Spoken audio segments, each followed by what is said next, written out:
Well, I'm delighted now to be joined by Jean-Francois Clervoy, ESA Astronaut and also Chairman of Novespace. Jean-Francois, thank you so much for joining us. Bonjour. We can't not ask you, first of all, what does it feel like when you are up there in space? You've done three flights, to be looking down on Earth. You know, going to space first is a big push in your butt, going to space. You don't know where you go, but you feel you go somewhere. After 2 minutes, the sky is black. You don't see stars unless you do something to see stars. 8.5 minutes after liftoff, we are weightless forever until we do something to come back. Then we look at the window, at the Earth, and it's wow. And we wonder, who created that? How was it created? It is so beautiful. It marks the life of an astronaut forever. So what was your experience like when you were on the space station Mir? You know, going to Mir, when we opened the door, I felt I was going into a house in space. On board Mir, you have a central place, like a living room. You have a table for dinner together. I was jealous. I would have liked to live a long duration flight on board the space station. On board the space station, you have more volume. You can take time on the weekends to think, to write, to read. The best preferred activity is to look at the Earth. I felt like I was not there to do work, but to share, nice time with friends in space. And as we're heading to an orbital society, that we might see more of that then?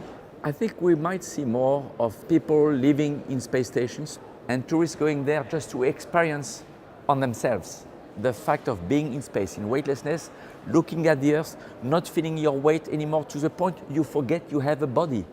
You look down, oh, I have legs. So we'll see more, but it will take a bit more time still. And as we talk about weightlessness, maybe you could tell us a little bit what the current focus with Novespace is at the moment. Novespace is a private company. The main shareholder is a French space agency.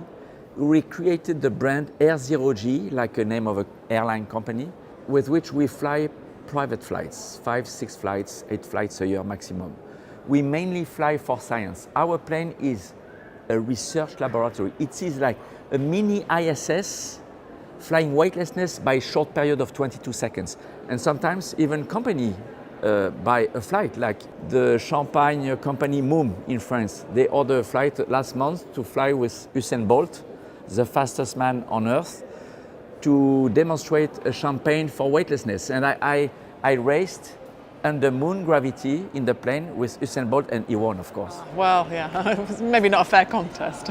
You mentioned research. What areas of research do you conduct? In weightlessness, all fields of science are interested. Fluid physics, material science, combustion physics, chemistry, physiology, biology, vegetal, animal, human medical research, astrophysics, nuclear physics. In any field of science, you can find a phenomenon that is interesting to study in weightlessness because it is masked by gravity when you are on Earth. So we are also incubator for innovation and new ideas for research. As we talk about innovation, what do you think that the future of human spaceflight and exploration looks like? The next step in human exploration is still research on board ISS. I believe we will go to Mars in the mid or late 30s, not landing, just going around, coming back. And if we are lucky, if everything goes well, maybe before 2050, I would say in the 40s, we will know the first men and women landing and walking on Mars. And this is our destiny.